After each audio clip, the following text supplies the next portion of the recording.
after the Chernobyl incident, it was told that life couldn't be there. You can't live there, like for, I don't know, thousands of years. They said that humans can't live there, thousands of years. And so there's a whole zone where nobody was allowed to be. And that area now has returned to nature, to the extent that a forest is where the city was. A forest is in the city. Wow. It's covered all around the buildings. It's growing up over all the buildings.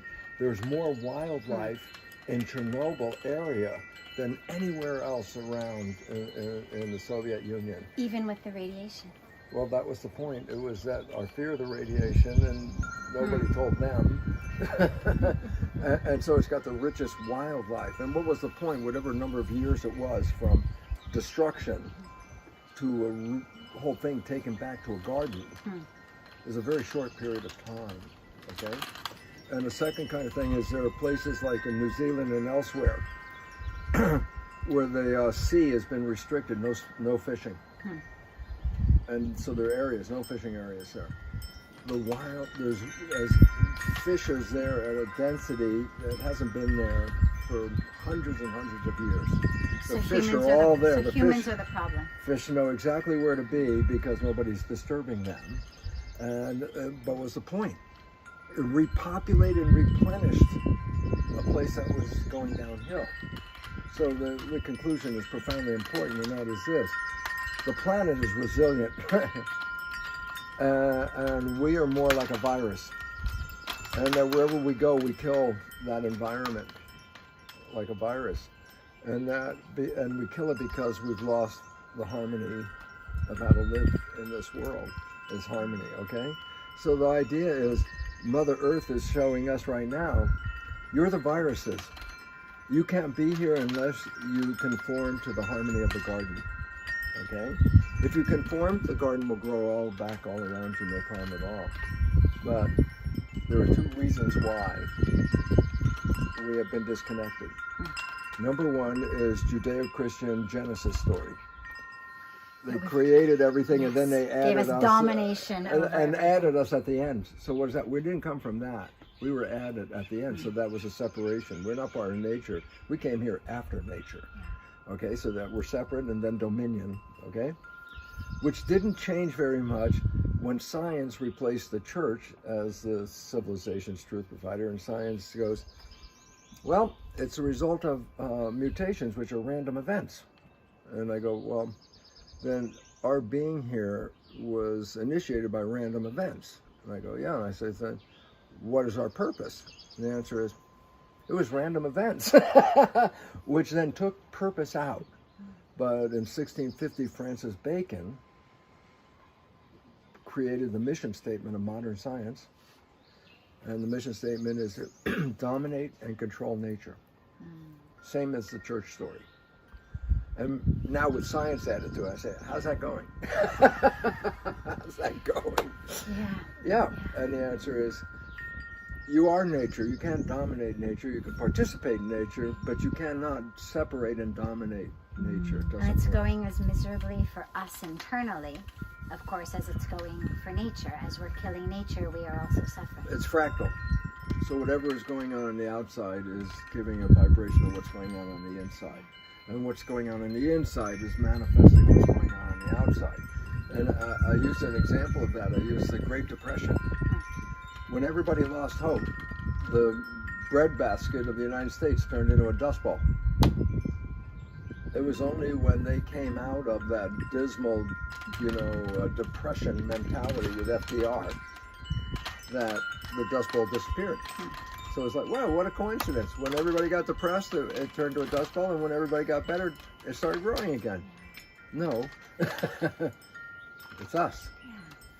And then if I was going to conclude with this, the most valuable, important conclusion of all is one that they can understand, but so difficult to apply, is, and I say this in my lecture all the time, the most valid science of all the sciences on planet Earth is quantum physics.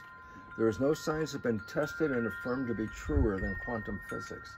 I go, so why? I said, well, if you're going to challenge a science, at least the last one will probably be quantum physics.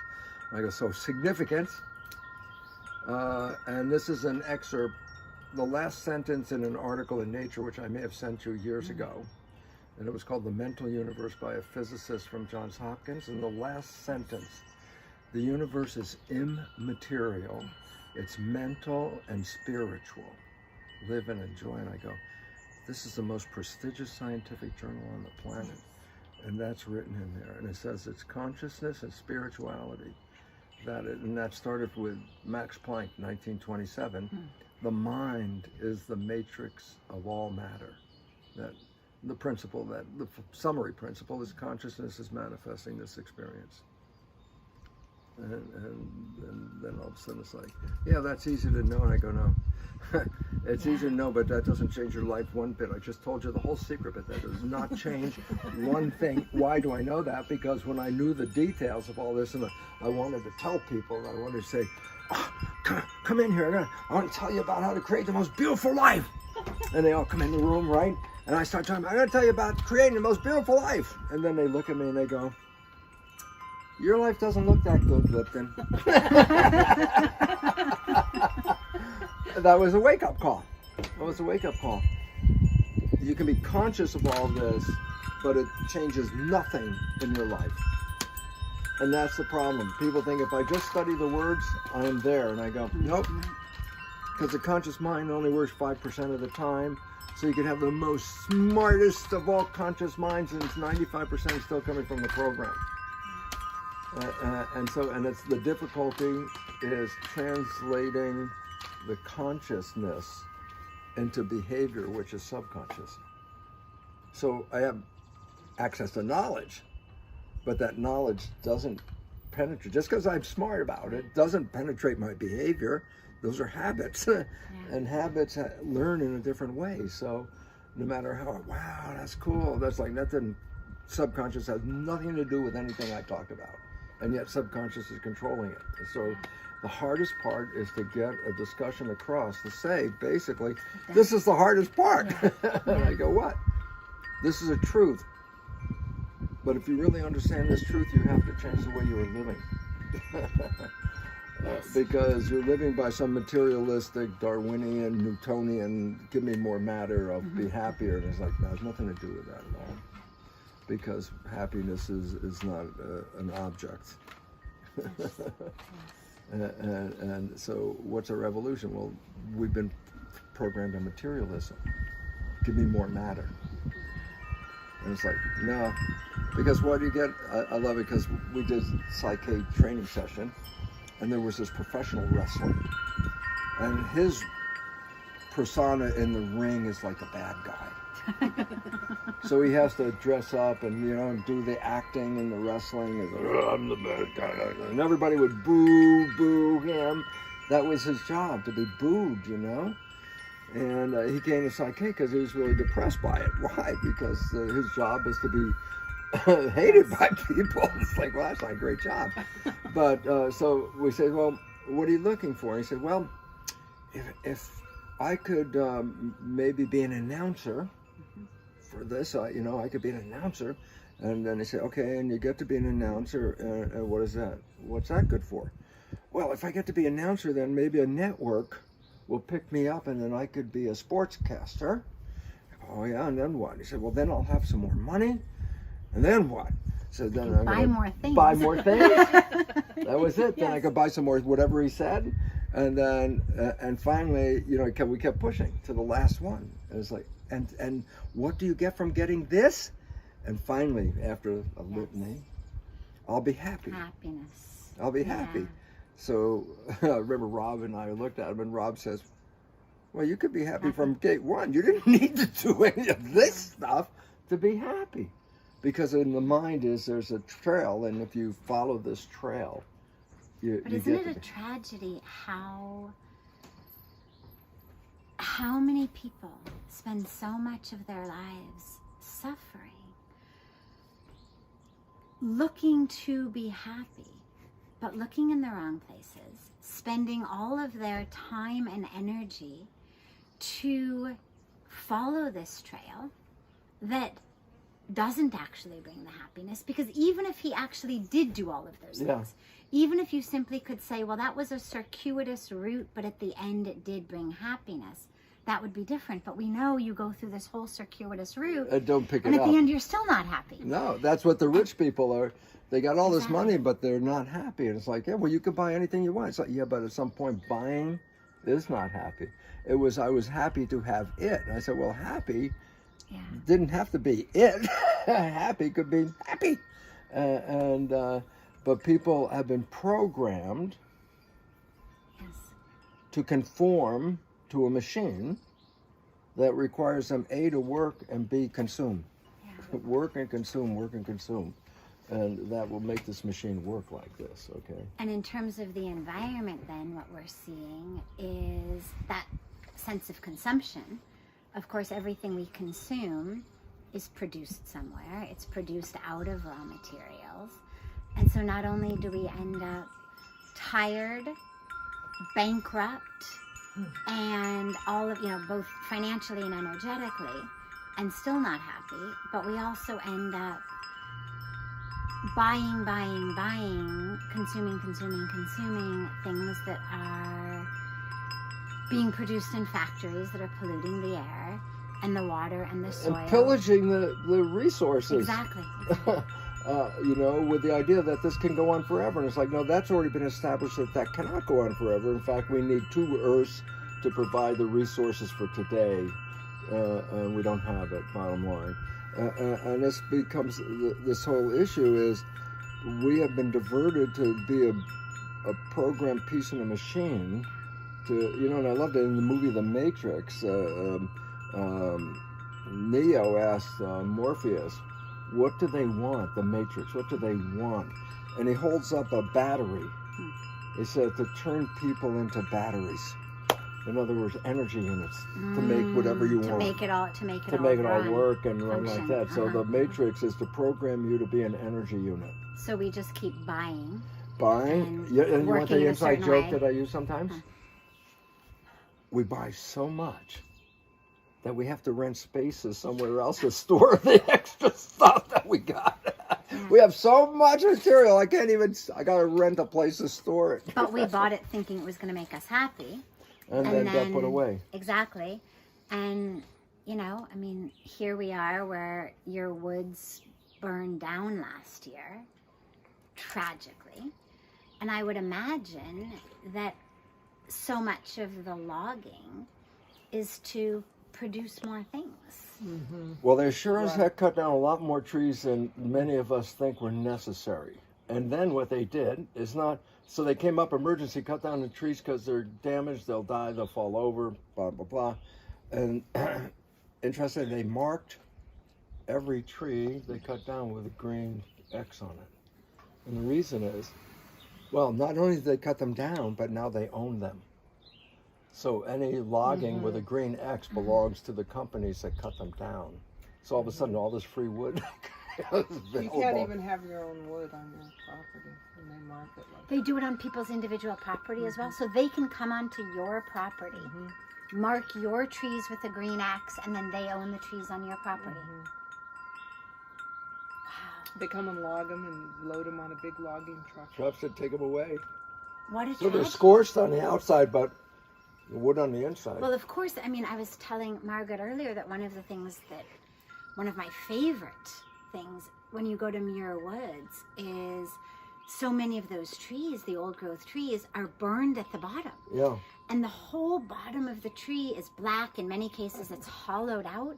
And yet out of that is this 200, 300, 600 foot tree that has emerged from that. Yeah. And It's so amazing. Obviously being scorched on the outside does not mean No, No, for as a matter of redwood. fact, Not for scorching redwoods. scorching a redwood germinates the seeds.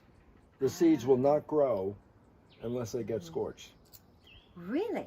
That's why there's usually a ring around a mother tree that is blackened, it's been burned or something, and then there's a whole ring of trees. It's called a fairy ring. And they're rings of just as you get in the middle of them, and there's just columns of sky-reaching trees, So and it's interesting because I asked, like the forest guy about it. He said, oh yeah, that's from the fires all around. I go, yeah, but most of these trees aren't burned around the whole tree. They're just like a little pyramid-shaped area, just one area that's burned. I go, that doesn't make any sense to me. That if the fire was all around, it wouldn't. Almost all of them are just one section of the tree. And then I asked them about it, but they tried to like slough me off. And the question was, lightning hits these trees. They're the tallest damn things on the planet. And that lightning goes down a tree to the ground, grounding. And it would burn the tree, but it wouldn't burn the whole tree. It would burn where the sparks came down. So they said no, and I looked at it, I thought, well, I don't buy your story. Because most of the trees are burnt in just a small area of the bottom of the tree, and not the tree burnt. And so for people who are not sitting with us here on your beautiful patio, but who really care about the redwoods. Yes. Is there anything that you would say for them in their lives that could help protect and preserve this incredible forest? Well, it's like, number one, they're the largest living organisms on the planet. There's nothing bigger than a redwood tree. Number two, they're thousands of years old, 3,000 years old and stuff like that. They're a monument to nature and time.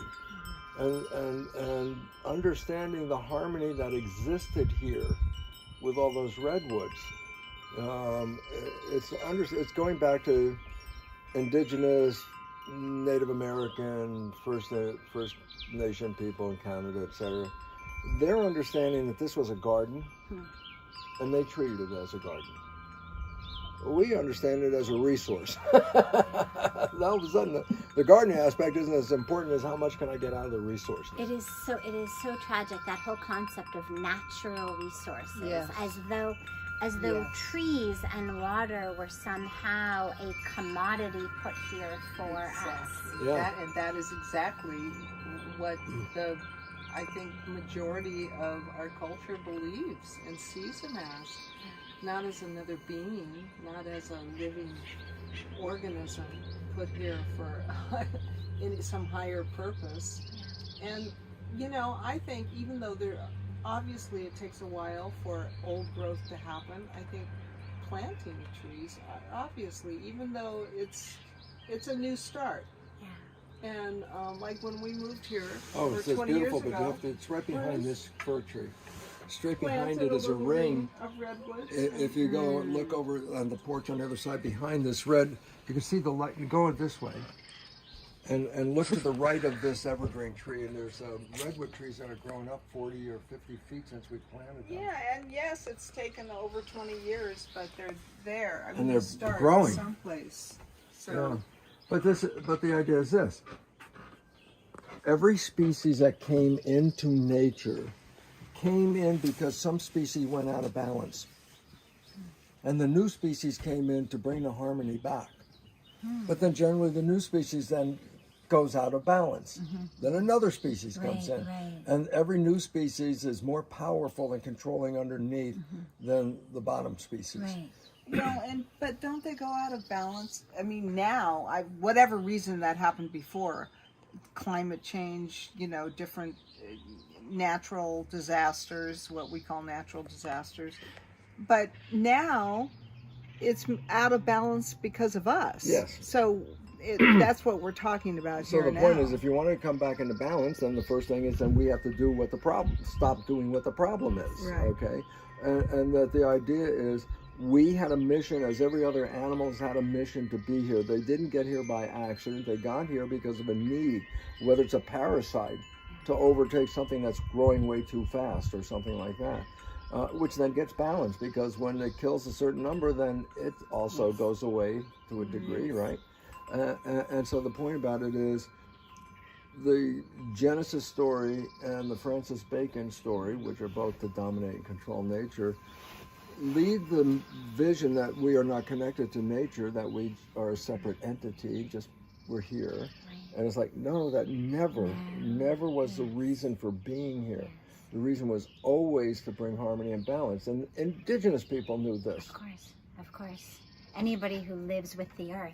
Yeah, what knows that? Yes, From of course. You feel it. their being. You don't you don't need to read it in a book. You just No, need it's to not knowledge hug a that tree. you learn. It's not book learning, you know. But the other way it goes out of is by us, our arrogance and thinking that we see certain things as not valuable and we want to get rid of them in the environment. We don't see how it's part of the balance. It's like bringing mongoose in to this happened in Hawaii. You know, they brought them in to handle some Snakes? It's snakes. Yeah. But the mongoose, right, one comes out at night, one's nocturnal, one's in the daytime. Everything we've done like that, because there's stories like that in every country around the world where we bring something in because we think it's a natural way to handle it, but they're not indigenous to that area. Or And take things out. And they have no natural predators. They're not in the balance. So that throws everything out of balance. And that's what happened in New Zealand. They had no mammals that evolved there.